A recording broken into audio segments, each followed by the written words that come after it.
Bueno, vamos a hablar acerca de lo que son los contactores y los relevadores. En términos simples, constructivamente hablando, tienen los mismos elementos. Tienen una pequeña bobina, la cual va a servir como un electroimán. Tienen unos herrajes ferromagnéticos que permiten la concentración del flujo magnético y con eso se pueden desplazar. Tiene un resorte, el cual se va a oponer a ese desplazamiento y lo va a restablecer una vez que la bobina se desenergizó. Y por último tenemos unos juegos de contactos que, dependiendo del diseño, podemos tener cierta cantidad de contactos, ya sean abiertos o cerrados. En estos elementos es donde se concentra la diferencia de un contactor y un relevador. Tenemos dos tipos de contactos: los contactos de fuerza y los contactos auxiliares. A los contactos de fuerza también se les conoce como contactos principales.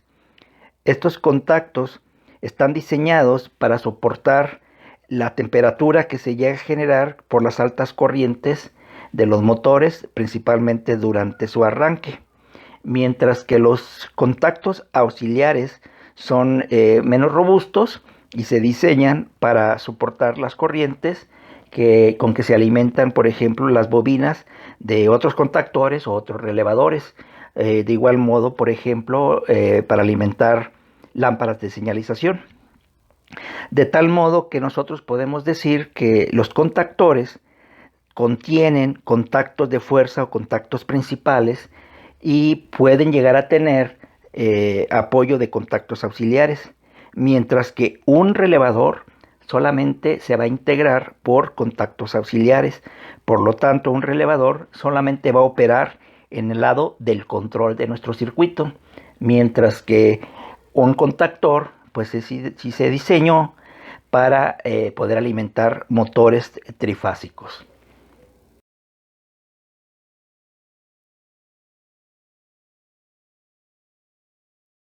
Ya vimos las partes de un contactor y un relevador. Vamos a ver ahora con el siguiente diagrama cómo sería la operación de este contactor. Si ustedes observan, tenemos un motor trifásico que va a ser alimentado a 220 a través de un contactor, y al mismo tiempo tenemos un par de lámparas, LP1 y LP2, las cuales van a hacer una señalización. Y si ustedes observan, tenemos un interruptor conectado en serie con la bobina. La operación sería la siguiente: cuando nosotros accionemos el interruptor, la corriente va a fluir hacia la bobina. Esta se va a energizar formando un electroimán, la cual va a hacer que se muevan los herrajes que ya mencionamos. Estos se desplazan. Con un mecanismo jalan al mismo tiempo los contactos, tanto los principales como los auxiliares. En el caso de los principales, al cerrar su circuito, envían la corriente de cada una de las líneas hacia nuestro motor trifásico, haciéndolo funcionar. En el lado de los contactos auxiliares, pues lo que se va a observar es que la lámpara roja se apaga, ya que el contacto que inicialmente estaba cerrado ahora va a abrir y la lámpara roja se va a apagar, y el contacto auxiliar normalmente abierto se va a cerrar, permitiendo el flujo de corriente hacia la lámpara piloto 2, y esta va a prender. De tal modo que nosotros podríamos decir que la lámpara piloto 1 nos indica cuando el contactor está desenergizado o el motor está detenido, mientras que la otra lámpara color verde nos va a indicar que se energizó el contactor, o de otro punto de vista, que el motor ha arrancado. Cuando nosotros abramos nuevamente nuestro interruptor que está en serie con la bobina, pues esta bobina se va a desenergizar y va a restablecer sus contactos a la posición normal, de tal modo que los principales se abren, dejando de fluir corriente hacia el motor se detiene, y el contacto que alimenta a la lámpara verde pues también se va a abrir, apagando la lámpara verde, pero al mismo tiempo, o casi al mismo tiempo, se encendería la lámpara roja nuevamente y quedaría el contactor para un nuevo ciclo de operación. Básicamente esto sería la forma en cómo trabajarían los contactores.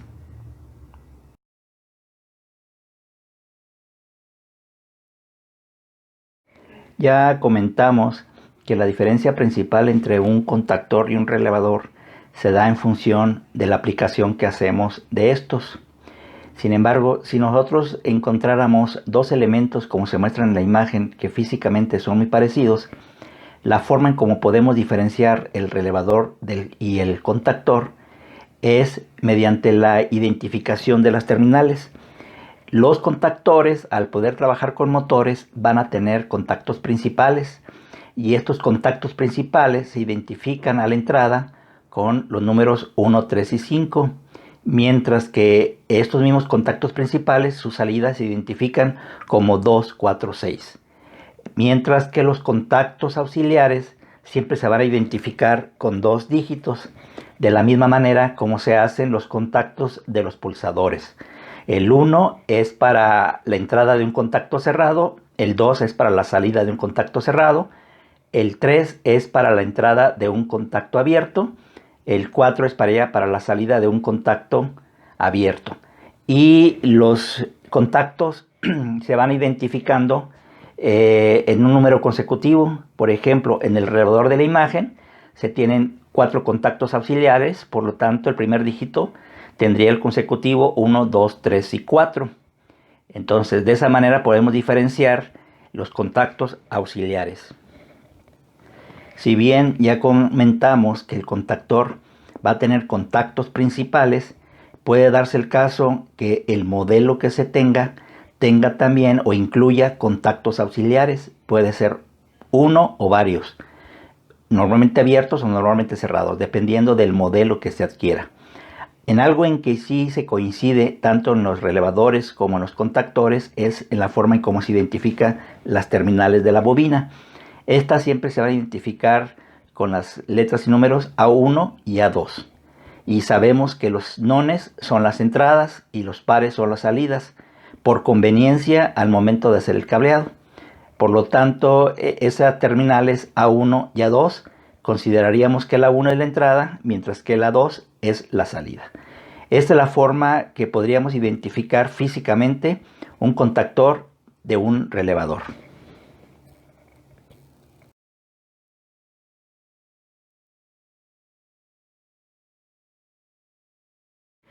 A continuación, vamos a hacer la interpretación de los datos que nos proporcionan las placas de operación de los relevadores y de los contactores.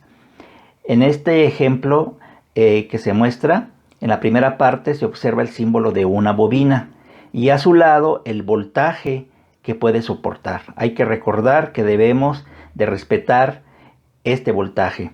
Después tendríamos las corrientes que pueden soportar los contactos bajo ciertas condiciones de tensión. Y un aspecto importante es la identificación de las terminales de los contactos auxiliares.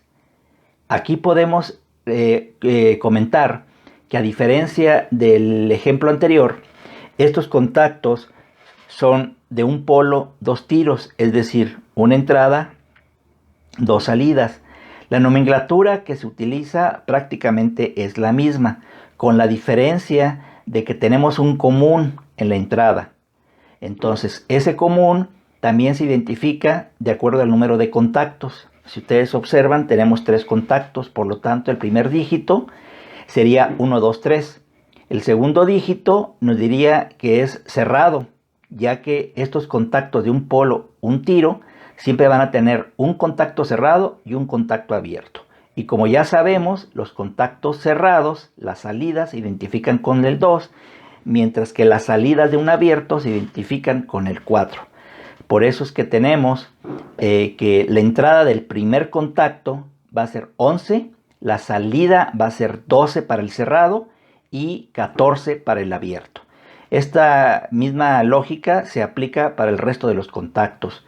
Y también, de igual modo, como ya lo comentamos, las terminales de la bobina siempre se van a identificar con A1 y A2. Y en este ejemplo, como la bobina es de corriente continua, se debe de respetar la polaridad del positivo y el negativo. Algo que también es importante mencionar es que ustedes observan que a un lado de cada uno de los números que identifican a las terminales se tiene otro número. Esto es porque estos relevadores se llegan a montar sobre una base y esas bases tienen sus propios números. Entonces podemos relacionar el número de la base con el número del contacto.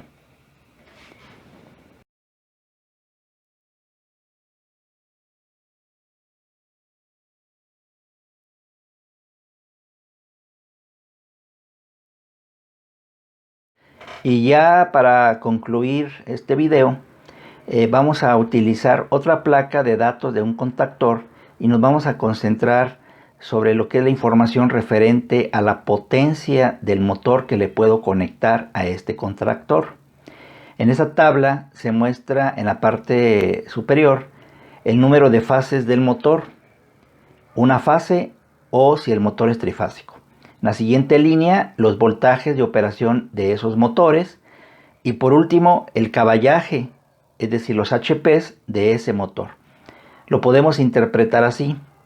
Si yo tengo un motor trifásico de 7.5 caballos, lo puedo conectar a este contactor siempre y cuando mi motor lo opere en el rango de tensión de 200 a 230 volts. Pero si yo tengo un motor de mayor capacidad, tendría que conectarlo a una tensión mayor. Ejemplo, en este mismo contactor podría conectar un motor de 15 caballos siempre y cuando ese motor lo configure para operar a 460 volts. No puedo rebasar la capacidad de los HPs que puede soportar el contactor, si no correríamos el riesgo de que los contactos principales se nos lleguen a dañar. Y por último, les estoy mostrando la simbología que se utiliza para identificar las bobinas de los relevadores y de los contactores. En el caso de los relevadores, comúnmente se utiliza el término CR y se le agrega un número consecutivo. Para el caso de las bobinas de los contactores, normalmente se le agrega la letra M o MB, dependiendo si se trata de un motor o una motobomba, o unas letras que lo asocian al tipo de motor que vamos a controlar. Y ahí mismo se observan los contactos, ya sean principales o auxiliares, se identifican, se simbolizan de la misma manera, el normalmente cerrado y el normalmente abierto. Del otro lado tendríamos lo que es el símbolo para la bobina, pero en una nomenclatura europea. Si ustedes observan, se utiliza la letra K, que es muy común, y también un número consecutivo, dependiendo del número de contactores que tengamos o relevadores que tengamos. Aquí puede haber alguna variación cuando se trata de elementos temporizados. La bobina se identifica igual, A1, A2, y los contactos normalmente abiertos y contactos normalmente cerrados se asemejan más a interruptores. Con esto concluimos el video. Espero que les pueda servir para conocer un poquito más acerca de la operación y especificaciones de los relevadores y de los contactores.